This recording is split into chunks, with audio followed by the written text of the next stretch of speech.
আসসালামু আলাইকুম everyone, welcome back to my channel. আজকে আমি আপনাদেরকে তৈরি করে দেখাবো সকাল বিকেলের জন্য দারুণ মজার একটি নাস্তা রেসিপি। এই নাস্তাটা তৈরি করতে খুব বেশি উপকরণের প্রয়োজন হয় না। হাতের কাছে থাকা অল্প কিছু উপকরণে যে কেউ চাইলে খুব সহজেই তৈরি করতে পারবেন, আর এটা খেতেও হয় অনেক বেশি মজার। আশা করছি আজকের এই সহজ রেসিপিটি আপনাদের কাছে ভালো লাগবে। নাস্তা তৈরি করার জন্য এখানে আমি 1.5 কাপের মতো নিয়েছি ময়দার পরিবর্তে আপনারা চাইলে আটাও ব্যবহার করতে পারেন। এখন দিয়ে দিচ্ছি স্বাদ মতো লবণ, দিয়ে দিচ্ছি রান্নার তেল 1 টেবিল চামচ পরিমাণ। এবার সব কিছুকে ভালো করে হাত দিয়ে মিশিয়ে নিতে হবে। ময়দাগুলোকে কিছুক্ষণ আমি হাত দিয়ে এভাবে ঘষে ঘষে মিশিয়ে নিয়েছি। এখন মেশানো হয়ে গেছে। এবার রুম টেম্পারেচারে থাকা পানি দিয়ে আমি একটা ডো তৈরি করে নেব। পানি একবারে না দিয়ে অল্প অল্প করে দিবেন আর এভাবে ডোটা তৈরি করে নেবেন। তো আমার ডোটা মাখিয়ে নেওয়া হয়ে গেছে। এখন উপর দিয়ে সামান্য একটু তেল দিয়ে আমি এটাকে ঢেকে রেখে দিব কিছুক্ষণের জন্য। আর এরই মধ্যে আমি এর ভেতরের জন্য যে পুরটা সেটা রেডি করব। চুলায় প্যান বসিয়ে তার মধ্যে দিয়ে দিলাম 2 টেবিল চামচ পরিমাণ রান্নার তেল। তেলটা গরম হয়ে গেছে। এখন দিয়ে দিচ্ছি মিডিয়াম সাইজের একটা পেঁয়াজ কুচি। পেঁয়াজটাকে আমি হালকা করে ভেজে নেব। পেঁয়াজটা যখন হালকা ভাজা হয়ে যাবে তখন এর মধ্যে দিয়ে দিয়েছি একটা টমেটো কুচি। আবারও নেড়েচেড়ে কিছুক্ষণ ভেজে নিয়েছি। এরপর এখানে দিয়েছি 1 টেবিল চামচ পরিমাণ আদা রসুন বাটা। এখন দিয়ে দিচ্ছি গুঁড়া মশলা, এখানে 1/2 চা চামচ করে আছে। নিয়েছি মরিচের গুঁড়া, ধনিয়া গুঁড়া আর ভাজা জিরার গুঁড়া। এরপর দিয়েছি গরম মশলা গুঁড়া 1/2 চা চামচ আর দিয়ে দিচ্ছি স্বাদ মতো লবণ।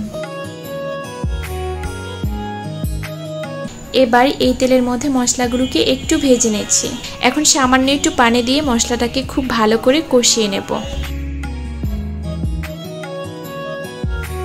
মশলাটাকে আমি খুব ভালো করে কষিয়ে নিয়েছি। এখন আগে থেকে সেদ্ধ করে রাখা গ্রেট করা আলু দিয়ে দিলাম 1.5 কাপের মতো, আর সাথে দিয়ে দিচ্ছি কাঁচামরিচ কুচি 1 চামচ পরিমাণ। এখন আবারও সব কিছু খুব ভালো করে নেড়েচেড়ে মিশিয়ে নিচ্ছি। আলুটাকে এভাবে আলতো করে নেড়েচেড়ে ঝুরঝুরে টাইপের একটা পুর তৈরি করে নিতে হবে। আলুটা দেওয়ার পর আমি আরও 2 মিনিটের মতো এটাকে রান্না করেছি। পুরটা এভাবে রান্না করলে খেতে যেমন মজা লাগে তেমনি ঝটপট তৈরিও করে নেওয়া যায়। তো আমার এটা রান্না হয়ে গেছে, আমি এখন নামিয়ে নিচ্ছি। আগে থেকে যে ডোটা মাখিয়ে রেখেছিলাম, ডোটা এতক্ষণে অনেকটাই সফট হয়ে গিয়েছে। এখন হাত দিয়ে আলতোভাবে আবারও মথে নিচ্ছি। এখন আমি এখান থেকে ছোট ছোট লেচি কেটে নেব। এরপর সবগুলো লেচিকে গোল শেপ করে নেব।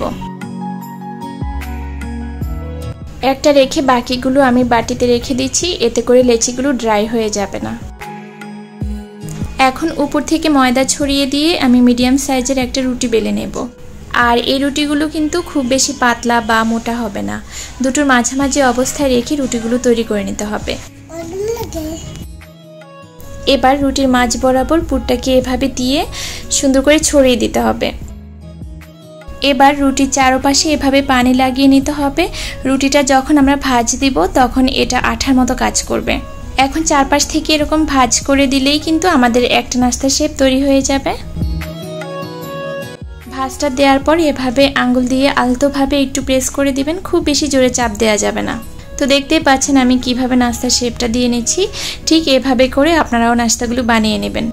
নাস্তাগুলো বানিয়ে নেওয়ার পর যে পাত্রে রাখবেন সেখানে কিন্তু অবশ্যই এভাবে ময়দা ছিটিয়ে নেবেন।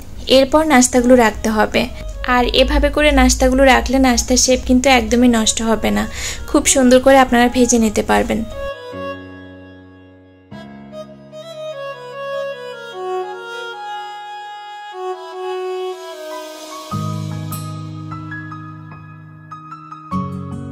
একইভাবে আমি সবগুলো নাস্তা প্রথমে তৈরি করে নিয়েছি। এখন চলে যাব এগুলো ভাজার জন্য। চুলায় একটা ফ্রাই প্যান বসিয়ে তেল গরম করে নিয়েছি। এখন একে একে সবগুলো নাস্তা আমি ভেজে নেব। ভেতরের পুরটা যেহেতু রান্না করাই আছে, নাস্তাগুলো ভাজতে খুব একটা সময় লাগবে না। মিডিয়াম টু লো ফ্লেমে রেখে নাস্তাগুলোকে এপিট ওপিট ব্রাউন কালার আসা পর্যন্ত ভেজে নিতে হবে।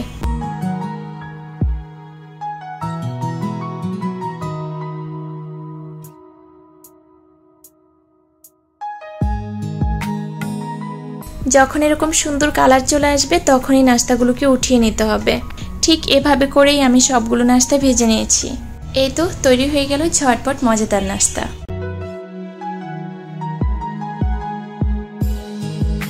ঘরে থাকা সহজ কিছু উপকরণ দিয়ে আপনারাও চাইলে এই মজার নাস্তাটি তৈরি করে নিতে পারেন। আশা করছি আপনাদের সবার কাছে অনেক ভালো লাগবে। আমার ভিডিওটি যদি ভালো লেগে থাকে তাহলে প্লিজ ভিডিওতে একটি লাইক দিবেন, আর এরকমই সহজ আর মজার রেসিপিগুলো পাওয়ার জন্য অবশ্যই আমার চ্যানেলটিকে সাবস্ক্রাইব করে রাখবেন। পাশে থাকা বেল আইকনটিও প্রেস করবেন। আজকের ভিডিওটি এ পর্যন্তই। সবাই অনেক বেশি ভালো থাকবেন। আল্লাহ হাফেজ। আসসালামু আলাইকুম।